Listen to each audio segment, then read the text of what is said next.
दोस्तों कैसे हो आप सभी। उम्मीद है कि आप बहुत ही अच्छे होंगे।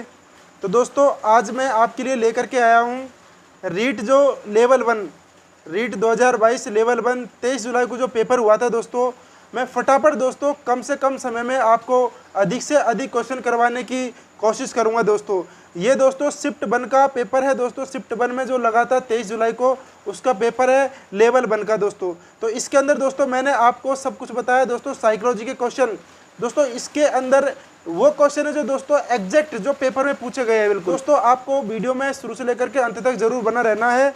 तो देखिए दोस्तों, सबसे पहले हम डिस्कस करते हैं दोस्तों साइकोलॉजी। साइकोलॉजी का सबसे पहला क्वेश्चन है दोस्तों, पूछा गया था रीट L1 के अंदर कि विकास होता है। तो दोस्तों उसके अंदर ऑप्शन दे रखा था सामान्य से विशिष्ट, तो इसका राइट आंसर होगा दोस्तों सामान्य से विशिष्ट।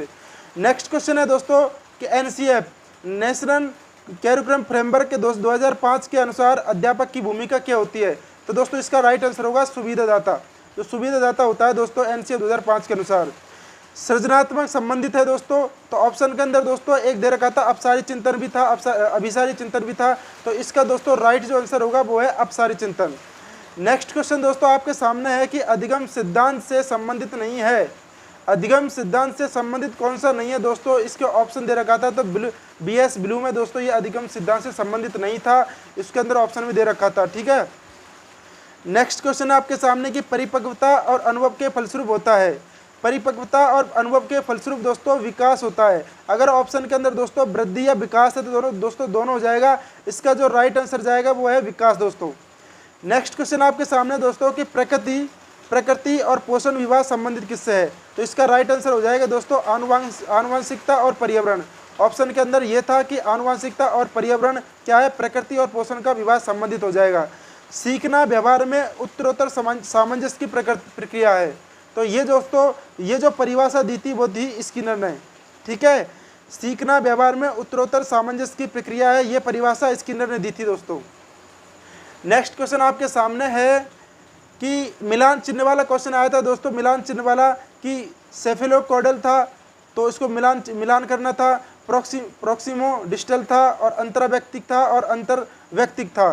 तो दोस्तों इसके सामने एक ऑप्शन था दोस्तों सिर से पैर की ओर होता है क्या, सेफेलियोकॉडल है दोस्तों, सिर से पैर की ओर विकास होता है बालक का, यानी पहले सिर उठाना सीखता है, फिर उसके बाद में अपना जो धड़ है वो धीरे धीरे उठाता है फिर, तो ये सेफेलोकॉडल हो जाएगा दोस्तों। प्रोक्सिमा डिस्टल क्या होता है दोस्तों, प्रोक्सिमा डिस्टल के अंदर दोस्तों मतलब शरीर के केंद्र से परिधि की ओर, जैसे कि मतलब किसी वस्तु को बालक क्या होता है पहले तो हथेली से पकड़ने की कोशिश करता है, फिर उंगली से पकड़ने की कोशिश करता है, इस प्रकार से चलता है। ठीक है, उसके बाद में दोस्तों दो ऑप्शन और दे रखे थे इसमें, तो आप दोस्तों देख लीजिएगा इसको। ठीक है, ऑप्शन है दोस्तों नेक्स्ट क्वेश्चन आपके सामने कि अर्ली चाइल्डहुड की विशेषता कौन सी नहीं है। यह क्वेश्चन पूछा गया था कि अर्ली चाइल्डहुड की विशेषता कौन सी नहीं है। इसके अंदर दोस्तों कौन सा आंसर होगा, तो आपको जरूर कमेंट करके जरूर बताना है कि इसका आंसर कौन सा होगा। तो दोस्तों इसके अंदर पूछा गया था विशेषता कौन सी नहीं है अर्ली चाइल्डहुड की। तो इसमें दोस्तों कि अनुकरण तो करता है, प्रश्न पूछता है, टॉय एज होती है, लेकिन मेरे हिसाब से प्री गैंग एज है दोस्तों, ये जाना चाहिए। तो आप भी एक बार कमेंट करके बताइए दोस्तों कि इसका आंसर क्या होगा। ठीक है, नेक्स्ट क्वेश्चन है दोस्तों आपके सामने कि प्रतिभाशाली बालक की बुद्धिलब्धि कितनी होती है। तो दोस्तों साफ साफ लिखा हुआ था ऑप्शन के अंदर 140, तो प्रतिभाशाली बालक की बुद्धिलब्धि कितनी होती है, 140।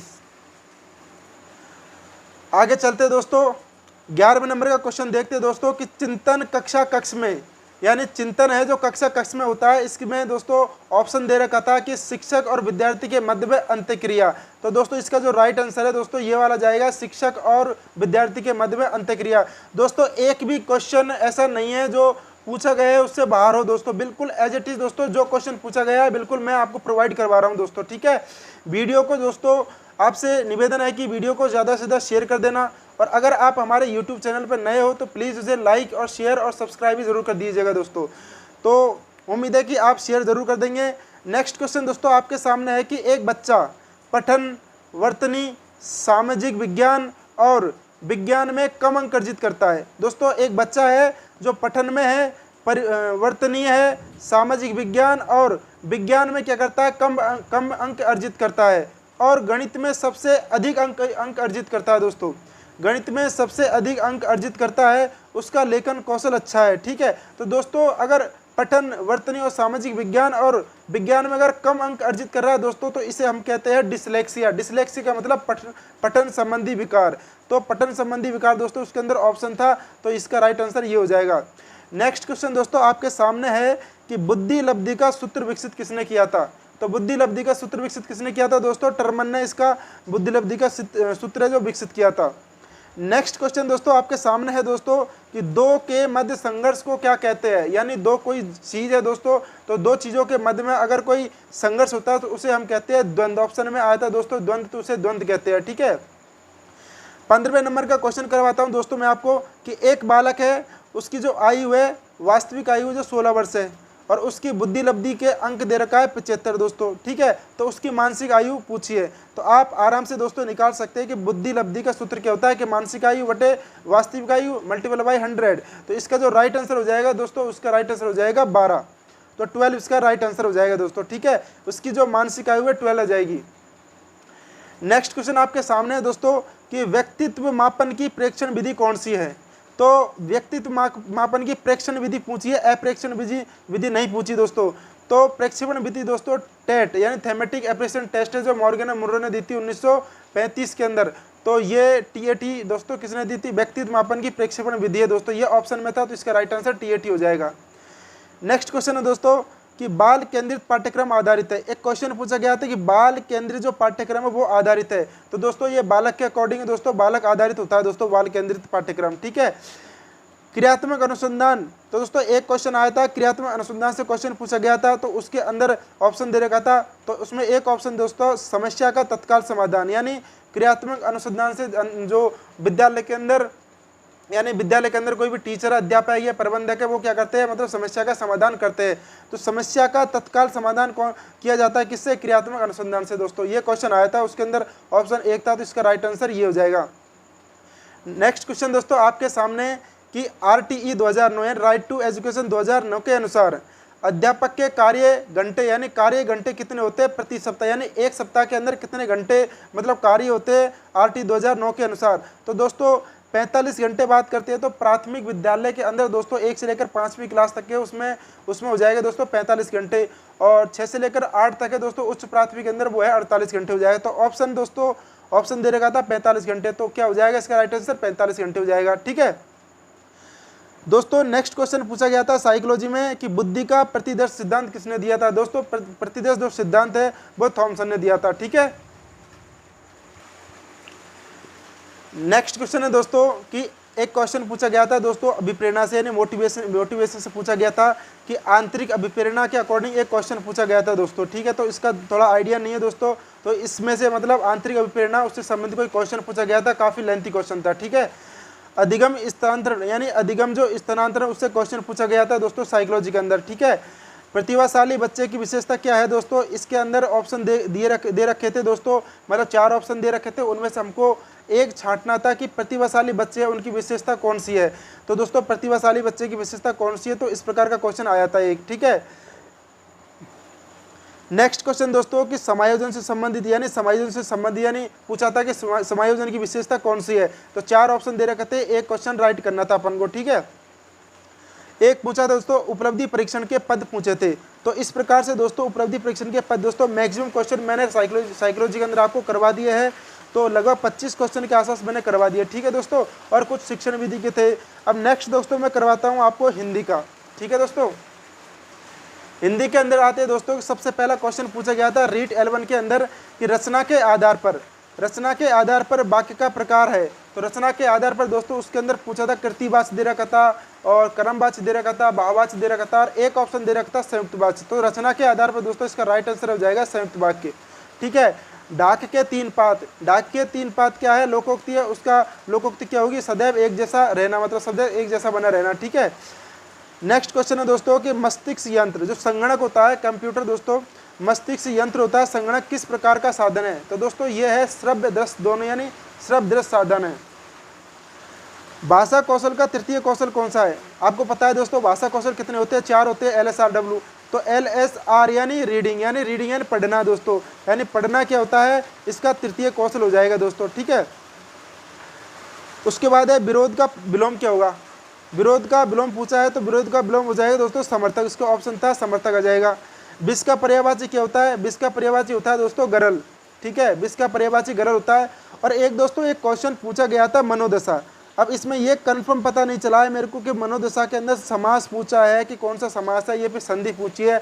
अगर समास पूछेगा तो दोस्तों मतलब समास पूछा है, मनोदशा पूछा है या फिर संधि पूछी है दोस्तों, इस प्रकार से कोई क्वेश्चन पूछा गया था। अगर आपको दोस्तों कंफर्म है तो कमेंट बॉक्स में कमेंट करके जरूर बताना है इसका राइट आंसर क्या होगा दोस्तों और क्या पूछा गया था, ठीक है दोस्तों। उसके अगर संधि होगी दोस्तों, विसर्ग संधि होगी, इसके अंदर मने धन दशा, ठीक है। मनुष्य शब्द में कौन सी संज्ञा है? तो दोस्तों मनुष्य शब्द में दोस्तों जातिवाचक संज्ञा हो जाएगी, ठीक है। जिसका मूल्य न आंका जा सके, क्वेश्चन पूछा गया जिसका मूल्य ना आंका जा सके तो उसे कहा जाता है अमूल्य, ठीक है, उसे अमूल्य कहा जाता है। भाव में कौन सा लिंग है? तो दोस्तों भाव में पुल्लिंग हो जाएगा, यानी पुल्लिंग क्या हो जाएगा? भाव में लिंग हो जाएगा। निधियां का एक वचन क्या होगा? क्वेश्चन पूछा गया था दोस्तों निधियां में का जो एक वचन है वो क्या हुआ? तो उसका जो लघु ई हो जाएगा, यानी निधि हो जाएगा इसका राइट आंसर। सदैव का संधि विच्छेद क्या होगा? सदैव का संधि विच्छेद दोस्तों सदा प्लस एव हो जाएगा, यानी वृद्धि संधि हो जाएगी इसके अंदर, ठीक है। तो दोस्तों ये हो चुके हैं हिंदी के क्वेश्चन। हिंदी के क्वेश्चन ही कुछ है दोस्तों, लगभग 10 से 12 क्वेश्चन मैंने आपको हिंदी के क्वेश्चन करवाए हैं और मुझे मिल नहीं पाए हैं, तो दोस्तों ठीक है, कोई दिक्कत नहीं है। मैंने आपको मैक्सिमम क्वेश्चन है जो साइकोलॉजी करवा दिया है, उसके बाद में हिंदी के करवा दिए। अब जो नेक्स्ट पोर्शन आता है वो है मैथ। तो मैथ के अंदर दोस्तों मैक्सिमम मैं क्वेश्चन करवा देता हूँ आपको। सबसे पहला क्वेश्चन था दोस्तों आपके सामने कि समचतुर्भुज, यानी कि एक क्वेश्चन आया था समचतुर्भुज वाला, यानी कि समचतुर्भुज का परिमाप, ठीक है दोस्तों, समचतुर्भुज का परिमाप पूछा था। तो दोस्तों जैसे देख सकते हैं कैसे निकालेंगे कि यहाँ पर दोस्तों एक इसकी ये जो भुजा है यहाँ से यहाँ तक की, पहले सबसे पहले ये पता होना चाहिए कि समचतुर्भुज के जो विकर्ण होते हैं ना, यानी 90 डिग्री पर काटते हैं, यानी 90 डिग्री पर काटते हैं ये, तो 90 डिग्री का कोण बनाते हैं ये आपस में, ठीक है दोस्तों, ये 90 डिग्री का कोण बनाते हैं। अगर 90 डिग्री का कोण बनाते हैं, अगर ये 90 है तो दोस्तों ये देख सकते हो कि आप यहाँ पर एक समकोण त्रिभुज बन रहा है, और समकोण त्रिभुज में अगर एक दे रखा है आधार और लंब दे रखा है 12, तो दोस्तों इसका जो एक मतलब 5, 12 और 13 दोस्तों एक समकोण त्रिभुज बनता है। तो ये जो रेखा होगी दोस्तों वो 13 हो जाएगी, ठीक है। अगर ये 13 है समचतुर्भुज, नहीं भुजाएं क्या होगी? भुजाएं समान होगी। तो समान होने का मतलब है दोस्तों अगर ये 13 है तो ये भी 13 हो जाएगी और ये भी 13 हो जाएगी और ये भी 13 हो जाएगी। तो इसका मतलब हुआ 13 चौकू 52, 13 चौकू 52 इसका राइट आंसर हो जाएगा दोस्तों 52, ठीक है। नेक्स्ट क्वेश्चन आपके सामने है दोस्तों कि एक आकृति दी गई थी घनाभ की, उसका आयतन पूछा था। तो उसका आयतन क्या होता है? घनाभ का जो आयतन है, मान लीजिए लंबाई है, ये चौड़ाई है, ये ऊंचाई है, तो इसका जो आयतन होता है ना दोस्तों, तो लंबाई गुणा चौड़ाई गुणा ऊंचाई, ये हो जाएगा दोस्तों। तो लंबाई दे रखी थी इसके अंदर दोस्तों 3y दे रखी थी, चौड़ाई बाई दे रखी थी और 2y दे रखी है, मतलब 3y गुणा 2y गुणा बाई, इसका मतलब राइट आंसर हो जाएगा 6/q दोस्तों इसका, ठीक है। नेक्स्ट क्वेश्चन आपके सामने दोस्तों एक क्वेश्चन पूछा गया कि 15 वर्ग मीटर क्षेत्रफल है, यानी 15 वर्ग मीटर क्षेत्रफल है, तो उसके अंदर 4 ऑप्शन दिए गए थे। तो जैसे कि मान लीजिए कि 3 वर्ग जिसकी भुजाएं इतनी है, 5 वर्ग जिसकी भुजाएं इतनी है, तो दोस्तों लास्ट का ऑप्शन था डी ऑप्शन के अंदर दे रखा था कि 15 वर्ग जिसकी प्रत्येक भुजा क्या है 1 मीटर की है। अब कैसे होगा? जैसे दोस्तों एक क्षेत्रफल है, 15 वर्ग मीटर क्षेत्रफल है किसका? वर्ग का। तो जैसे वर्ग है तो वर्ग का क्षेत्रफल क्या होता है? मान लीजिए इसकी भुजा ए है तो वर्ग का क्षेत्रफल हो जाएगा a², यानी ए समान होगी। तो 15 वर्ग है, वर्ग कितने हैं? 15। अगर उसकी भुजा 1 मीटर की है तो मैं 1 रखूंगा इसके अंदर, तो 1 का स्क्वायर 1 हो जाएगा और 1 से गुणा करूंगा बराबर 15, यानी कि 15 वर्ग मीटर क्षेत्रफल किस वर्ग का है? तो 15 वर्ग जिसकी प्रत्येक भुजा 1 मीटर है उसका क्या हो जाएगा? 15 वर्ग मीटर क्षेत्रफल हो जाएगा उसका, ठीक है। नेक्स्ट क्वेश्चन आज दोस्तों पूछा गया था कि 2/3 है, 3/4 है, 2/5 है, 1/2 है। दोस्तों एक क्वेश्चन आप देख सकते हो, एक क्वेश्चन दोस्तों जो क्वेश्चन पूछे गए हैं दोस्तों रीट 11 के अंदर वही क्वेश्चन है, एक भी ऐसा क्वेश्चन नहीं है जो पूछा नहीं गया और मैं यहाँ पर लेके आए गए हूँ आपके सामने, ठीक है। तो पूछा गया है कि 2/3, 3/4, 2/5 और 1/2 को अवरोही क्रम में लिखिए। अवरोही का मतलब होता है दोस्तों बढ़ते से घटते क्रम में, यानी बढ़ते से यानी सबसे बड़ा, फिर उससे छोटा, फिर उससे छोटा, फिर उससे छोटा, तो ये होता है अवरोही क्रम। मतलब इस प्रकार से ये ये देख सकते हो इस प्रकार से ये अवरोही क्रम हो जाएगा। तो सबसे बड़ा कौन सा है, सबसे पहले पता करने के लिए क्या कर सकते हैं हम, जैसे कि दोनों को उठाते हैं तो ये मल्टीपल करिए दोस्तों इसके अंदर ऐसे, 4 दूनी 8 और 3 3 9, मतलब 3 3 9 करने पर दोस्तों ये ज़्यादा आ रहा है, 4 दूनी 8 यानी 8, मतलब बड़ा कौन सा होगा 3/4। अब इसमें से देखिए बड़ा कौन सा होगा, 5 3 15 और 4 दूनी 8, मतलब 4 दूनी 8 आ रहा है और इसे 5 3 15, तो बड़ा कौन सा होगा यही होगा। उसके बाद इसमें से और इसमें से देख लीजिए, 3 दूनी 6 और 4 एकम 4, इसका मतलब 3 दूनी 6 करने पर मतलब ये सबसे बड़ा आ जाएगा, तो 3/4 दोस्तों सबसे बड़ा हो जाएगा। इसी प्रकार से आप चेक कर सकते दोस्तों कौन सा इससे छोटा होगा, जैसे कि ये उठा लिया हमने, उठाने इसमें देखिए 5 दूनी 10, 3 दूनी 6, मतलब ये बड़ा होगा। और इसमें देख लीजिए अब 2 दूनी 4, 3 एकम, इसका मतलब ये आ जाएगा सेकंड नंबर पे। और इसमें देख लीजिए 2 दूनी 4, 5 एकम 5, मतलब ये ज़्यादा आ रहा है, 5 एकम 5 और 2 दूनी 4। इस प्रकार से अपन क्रॉस इनको जो मल्टीपल करेंगे ना, जो ज़्यादा आएगा ऊपर वाला तो वो बड़ा हो जाएगा, तो 5 एकम मतलब ये वाला बड़ा है, तो 1/2 हो जाएगा, फिर लास्ट में 2/5 बच जाएगा। नेक्स्ट क्वेश्चन दोस्तों आपके सामने है कि 10,20,305 को अंकों में कैसे लिखेंगे। तो दोस्तों आपके सामने बहुत ही आसान यार, इतना प्रश्न मतलब इतना आसान तो यार नहीं देना चाहिए यार, मतलब इतना बहुत ही आसान क्वेश्चन पूछे गए। रीट L1 पे दोस्तों बिल्कुल एकदम हलवा क्वेश्चन पूछे गए, बहुत ही आसान है, ऐसे छुट्टियों में कर सकते हैं, तो बहुत ही सिंपल क्वेश्चन पूछे गए थे। अब ये पूछा गया 10,20,305 कैसे लिखेंगे, तो 10,20,305 ऐसे लिख देंगे। एक क्वेश्चन था दोस्तों आपके सामने, जैसे कि ये है, इसमें दे रखा था दोस्तों कि एक जो रेखा है ये वाली और इस प्रकार से दे रखा था। अब ये जो 90 डिग्री कोण है दोस्तों, ये दोस्तों ये अगर 90 डिग्री है दोस्तों, ये भी 90 डिग्री हो जाएगा, ठीक है। अगर ये 90 डिग्री है तो ये भी 90 डिग्री होगा, और ये जो कोण है दोस्तों ये पूरा कितने हो जाएगा, 180 हो जाएगा। तो 40 + 90 + 5 है, 40 + 90 + 5 बराबर 180 है, तो 5 बराबर 50 और ए बराबर 10। इसका राइट आंसर दोस्तों 10 हो जाएगा। अब नेक्स्ट क्वेश्चन देखिए दोस्तों, पूछा गया था कि 1 से लेकर के 30 तक अभाज्य संख्याएं कितनी है। तो दोस्तों 1 से लेकर 30 तक अभाज्य संख्याएं टोटल 10 हो जाएगी। आप इसको कैलकुलेट कर सकते हैं, 2 से स्टार्ट करके अभाज्य संख्याएं 10 आ जाएंगी, ठीक है। सबसे बड़ा अनुपात कौन सा है, एक क्वेश्चन पूछा गया था, सबसे बड़ा अनुपात कौन सा है दोस्तों, उसके अंदर से अपन को ऑप्शन में देखना था। तो उसका जो राइट आंसर था ना दोस्तों, वो था 19:2।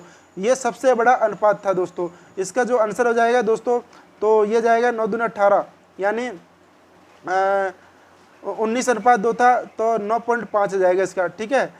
यदि 5:7 का पर पद यानी 35 हो तो पूर्व पद क्या होगा। अगर 5:7 का क्या दे रखा है दोस्तों, पर पद दे रखा है।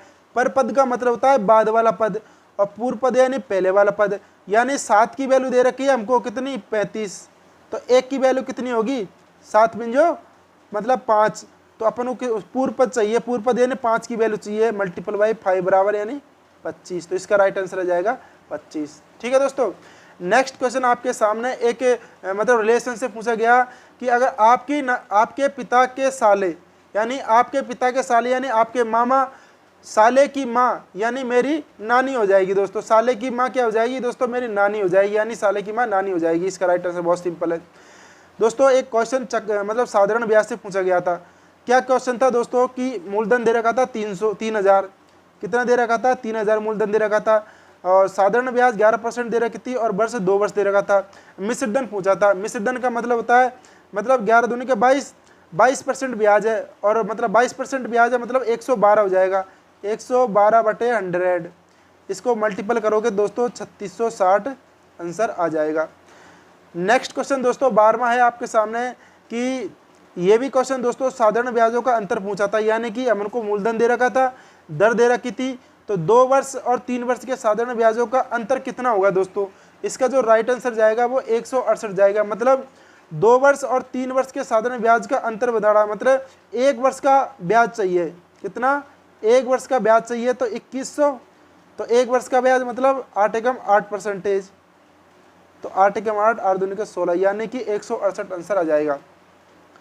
प्रश्न पूछा गया था दोस्तों कि 420 के अभाज्य गुणनखंड कौन से है। तो दोस्तों 420 के अपन निकाल सकते हैं गुणनखंड, 2 दूनी के 4, 2 एकम 2, 2 एकम 2 और भाग 0 और 2 पिंजों का 10, ठीक है।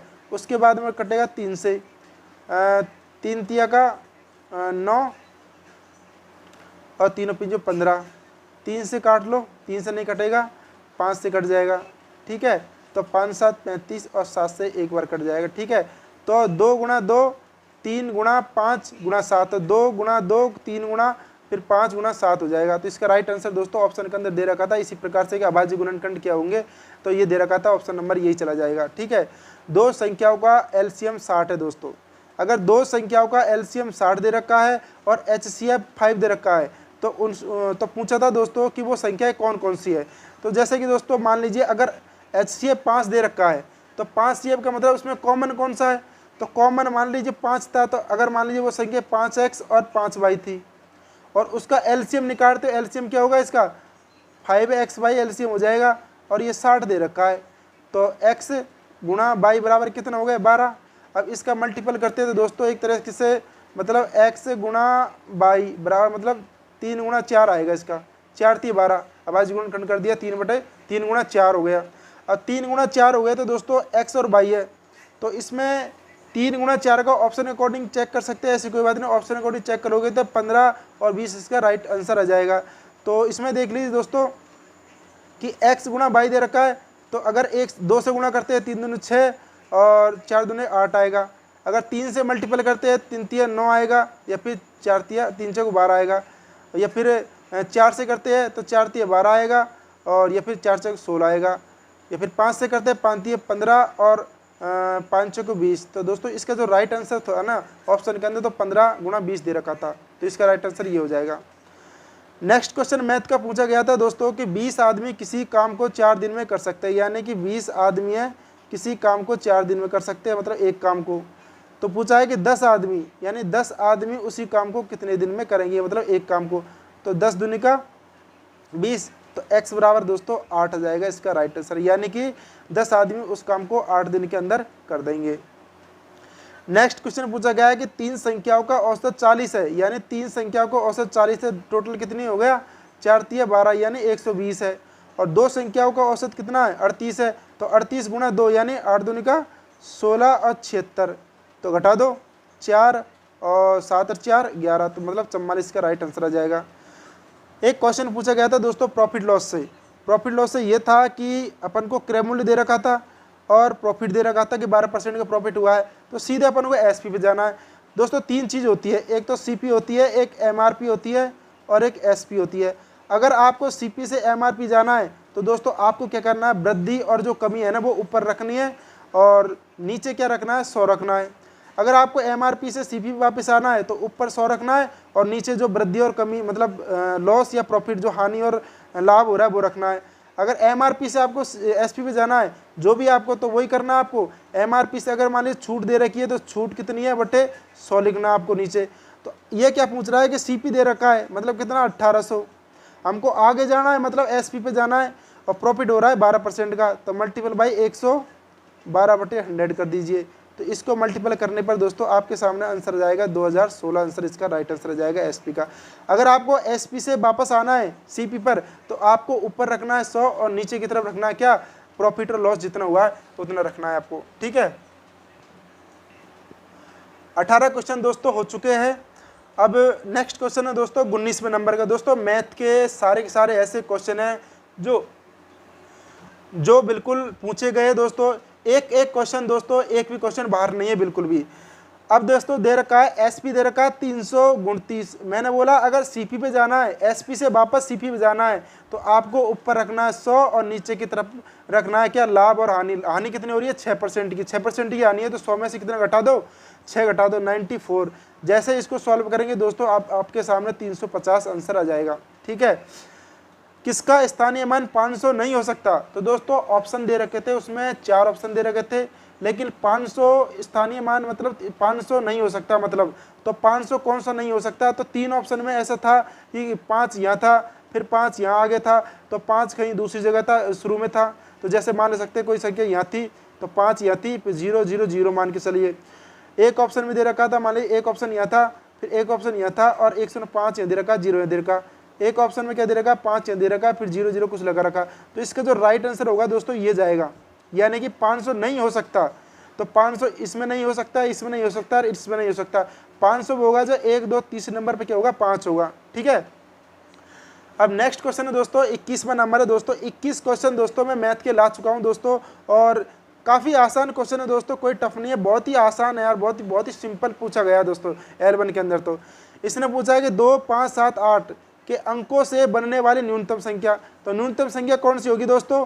पहले 2 लो, फिर 5 लो, फिर 7 लो, फिर 8, और अधिकतम संख्या होगी तो अधिकतम संख्या 8 होगी, फिर 7 होगी, फिर 5 और 2, ये 8752 और 2568 क्या न्यूनतम है। अब इन्होंने बोला है कि संख्या का अंतर निम्न में से विभाजित नहीं होगा, तो अंतर क्या है? 8 और 4 12 और 14 है, तो 7 और 7 14, फिर 6 बचेगा, यहाँ पर 6 में से 5 गया तो 1, उसके बाद में 6। तो दोस्तों जैसे देख सकते हैं कि अगर इकाई अंक 5 होता तो वो संख्या 5 से विभाजित होती। तो पूछ रहा है कि निम्न में से विभाजित नहीं है, तो 5 से विभाजित नहीं होगा, इसका राइट आंसर चल जाएगा 5। तो दोस्तों मैं आपको करवा चुका हूँ साइकोलॉजी के क्वेश्चन करवा चुका हूँ, हिंदी के आपको मैंने बिल्कुल एज इट इज क्वेश्चन करवा दिया है। मैथ के दोस्तों मैं 21 क्वेश्चन आपको एज इट इज करवा चुका हूँ, और दोस्तों कुछ क्वेश्चन है जैसे कि इसके अंदर 9 क्वेश्चन है, तो 9 क्वेश्चन कहाँ चलेगी दोस्तों? वो शिक्षण विधियों के क्वेश्चन है, बहुत ही आसान क्वेश्चन पूछे गए, बहुत ही आसान तरीके से आप कर सकते हो, कोई दिक्कत नहीं है। जो मेन क्वेश्चन थे दोस्तों मैंने आपको बता दिए, सारे के सारे क्वेश्चन दोस्तों जो एग्जाम है रीट L1 उसके अंदर पूछे गए दोस्तों। अब दोस्तों फोर्थ पार्ट आपके सामने आता है दोस्तों पर्यावरण का। पर्यावरण के अंदर कौन कौन से क्वेश्चन पूछे गए दोस्तों? एज इट इज बिल्कुल एक भी क्वेश्चन आपको ऐसा नहीं है कि आपको मतलब जो पूछा गया पेपर उससे बाहर हो। तो सबसे पहला क्वेश्चन है दोस्तों, सूर्य नगरी किसे कहा जाता है? तो सूर्य नगरी किस शहर को कहा जाता है? जोधपुर को सूर्य नगरी कहा जाता है दोस्तों। नमामि गंगे कार्यक्रम की शुरुआत कब की गई थी दोस्तों? नमामि गंगे कार्यक्रम की शुरुआत 2014 के अंदर की गई थी। फूलडोल मेला है जो कहाँ लगता है? फूलडोल मेला कहाँ लगता है दोस्तों? तो फूलडोल मेला शाहपुरा भीलवाड़ा के अंदर लगता है। लाछा गुजरी का संबंध किस लोक देवता से है दोस्तों? बहुत ही आसान क्वेश्चन पूछे गए हैं दोस्तों पर्यावरण के अंदर कि लाछा गुजरी का संबंध किससे है? तेजाजी महाराज से। लोक देवता है तेजाजी महाराज। तो उनकी जो गायक ये कैसे मरे थे दोस्तों? उनकी जो डेथ हुई थी दोस्तों कैसे, मतलब लाछा गुजरी की गायों को बजाते हुए वो मतलब मर गए थे दोस्तों, ठीक है। राजस्थान का मानचेस्टर किसे कहा जाता है? तो दोस्तों राजस्थान का जो मानचेस्टर है भीलवाड़ा को कहा जाता है, भीलवाड़ा डिस्ट्रिक्ट है दोस्तों, इसे कहा जाता है। सोनार का किला कहाँ पर स्थित है दोस्तों? जैसलमेर के अंदर सोनार का किला है। सूर्य के निकटतम ग्रह कौन सा है दोस्तों? बुध है, शुक्र है, फिर पृथ्वी है, फिर मंगल हो जाएगा, ठीक है। उसके बाद में बृहस्पति, फिर शनि, अरुण, वरुण हो जाएगा। चैत्र शुक्ल त्रयोदशी को एक क्वेश्चन पूछा गया था दोस्तों, चैत्र शुक्ल त्रयोदशी को किसकी जयंती बनाई जाती है? तो दोस्तों चैत्र शुक्ल त्रयोदशी को जो महावीर जयंती मनाई जाती है दोस्तों, कौन सी जयंती? महावीर जयंती बनाई जाती है। रेबीज किससे होता है? जो रेबीज रोग होता है जो किससे होता है दोस्तों? ये वायरस के कारण काटने से होता है, इसमें ऑप्शन था वायरस, ठीक है। प्लेटलेट्स की कमी से रोग कौन सा होता है दोस्तों? प्लेटलेट्स की कमी से डेंगू रोग होता है। अगर डेंगू हो जाता है तो प्लेटलेट्स की जो कमी आ जाती है दोस्तों, ठीक है। रबी की फसल कौन सी है दोस्तों? उसके अंदर ऑप्शन दे रखा था, बाजरा भी दे रखा, कुछ ऐसे क्वेश्चन दे रखा था, ठीक है। तो उसके अंदर एक था अलसी। तो दोस्तों रबी की फसल कौन सी है? वो अलसी उसका राइट आंसर चला जाएगा। अगला क्वेश्चन है दोस्तों आपके सामने कि हिमाचल प्रदेश की जल संरक्षण की तकनीक कौन सी है दोस्तों? ये प्रश्न पूछा गया था दोस्तों कि हिमाचल प्रदेश की जो जल संरक्षण की तकनीक है वो कौन सी है? तो दोस्तों उसके अंदर ऑप्शन था कुल है। तो दोस्तों कुल है जल संरक्षण की क्या है तकनीक है, किसकी है? हिमाचल प्रदेश की। नेक्स्ट क्वेश्चन है दोस्तों कि सड़क यातायात समूह है। ऑप्शन दे रखे थे दोस्तों, अलग अलग ऑप्शन दे रखे थे। तो दोस्तों सड़क यातायात समूह कौन सा है? उसके अंदर ऑप्शन था बस जो सड़क यातायात है, और ट्रक बस सड़क यातायात के अंदर आता है, ई रिक्शा दोस्तों ये सारे सड़क यातायात के अंदर आ जाते हैं। श्रव्य दृश्य सामग्री कौन सी है दोस्तों? टेलीविजन उसके अंदर ऑप्शन था, तो इसका राइट आंसर टेलीविजन चला जाएगा। राष्ट्रीय पंचांग दोस्तों, राष्ट्रीय पंचांग पूछा गया था, उसके अंदर कौन सा है? शक संबंध को हम क्या कहते हैं? हमारा राष्ट्रीय पंचांग होता है। खादी वस्त्रों पर छूट कब दी जाती है दोस्तों? बहुत ही इंपॉर्टेंट क्वेश्चन है कि खादी वस्त्रों पर छूट है वो कब दी जाती है दोस्तों? 2 अक्टूबर को दी जाती है। ये कौन है? महात्मा गांधी की जयंती मनाई जाती है, उस पर 2 अक्टूबर को खादी वस्त्रों पर क्या दी जाती है? छूट दी जाती है दोस्तों। नेक्स्ट क्वेश्चन दोस्तों आपके सामने उपस्थित है, यानी जो ये लाइन दे रखी दोस्तों ये वाली, ये क्या है? प्रश्न आया था कि जो लाइन है दोस्तों इस प्रकार की क्या है दोस्तों? ये एक पैदल पथ का क्या है? प्रतीक चिन्ह होता है दोस्तों। ये पैदल पथ करते हैं तो इस प्रकार से क्रॉस होता है, तो ये पैदल पथ का है। पर्वतारोही को दोस्तों, पर्वतारोही होता है जो पर्वतारोहण करने पर पर्वतारोहण करता है उस वक्त दोस्तों सांस लेने में कठिनाई महसूस होती है उसे। तो ये क्यों होती है दोस्तों? क्योंकि जब ये पर्वतारोही दोस्तों पर्वतारोहण करता है तो उस वक्त दोस्तों निम्न वायुदाब होता है, इस वजह से उसे सांस लेने में क्या होती है? तकलीफ होती है। नेक्स्ट क्वेश्चन दोस्तों आपके सामने उपस्थित है कि कृत्रिम रेशा नहीं है, तो कृत्रिम रेशा कौन सा नहीं है दोस्तों? रेशम। इसके अंदर ऑप्शन दे रखा था, 3 ऑप्शन ऐसा था। जो कृत्रिम रेशा मतलब ये है दोस्तों, रेशम होता है, रेशम कीट के माध्यम से प्राप्त किया जाता है, ठीक है। ये एक कृत्रिम रेशा नहीं है, ठीक है। रेशम कीट पाया जाता है दोस्तों, रेशम कीट होता है वो शहतूत के पेड़ पर पाया जाता है, और जो रेशम होता है वो शहतूत के पेड़ से, मतलब शहतूत से के पेड़ पर मिलते हैं रेशम कीट, ठीक है, उससे रेशम मिलता है अपन को। कौन सी जाति संप्रदाय, यानी कौन सी जाति संप्रदाय है वो कौन, मतलब वन्य जीव से संबंधित है। कौन सी जाति संप्रदाय है, कौन से वन्य जीव, कौन से नहीं दोस्तों, क्वेश्चन पूछा गया था कि कौन सी जाति संप्रदाय है वो वन्य जीव से संबंधित है दोस्तों, तो वो है दोस्तों बिश्नोई संप्रदाय। बिश्नोई संप्रदाय वन्य जीव से संबंधित है, ठीक है। मगरमच्छ कौन से संवर्ग का प्राणी है दोस्तों? मगरमच्छ आपको कमेंट करके बताना है दोस्तों इसका राइट आंसर क्या होगा दोस्तों, ठीक है। कमेंट बॉक्स में कमेंट करके जरूर बताना है कि इसका राइट आंसर क्या होगा, कि मगरमच्छ कौन से वर्ग का प्राणी है, ठीक है। नेक्स्ट क्वेश्चन दोस्तों कि पुराने ज़माने में संदेश भेजने का साधन कौन सा है? तो दोस्तों हमारा जो आज का पर्यावरण का जो लास्ट क्वेश्चन है वो है कि पुराने ज़माने में संदेश भेजने का जो साधन है वो है दोस्तों हरकारे। ऑप्शन आ रहा था दोस्तों हरकारे, तो इसका राइट आंसर हो जाएगा हरकारे। तो दोस्तों उम्मीद है कि आपको ये वीडियो है बहुत ही ज़्यादा पसंद आई होगी। अगर आपके लिए दोस्तों और हमारे भाइयों के लिए, बहनों के लिए ये हेल्पफुल रहती है दोस्तों, तो दोस्तों प्लीज़ वीडियो को ज़्यादा से ज़्यादा शेयर करना। अगर आप हमारे यूट्यूब चैनल पर नए हो तो इसे लाइक कर लीजिएगा पहले तो वीडियो को, उसके बाद में सब्सक्राइब कर लीजिए चैनल को, ठीक है दोस्तों। उम्मीद है कि वीडियो को ज़्यादा से ज़्यादा शेयर करेंगे आप, और दोस्तों जो बेल आइकन है उसको ज़रूर प्रेस कर लीजिएगा, जिससे सबसे पहले जैसे मैं कोई भी वीडियो डालता हूं तो आपके पास नोटिफिकेशन पहुंच जाएगा। थैंक यू वेरी मच दोस्तों, बहुत बहुत धन्यवाद, थैंक यू।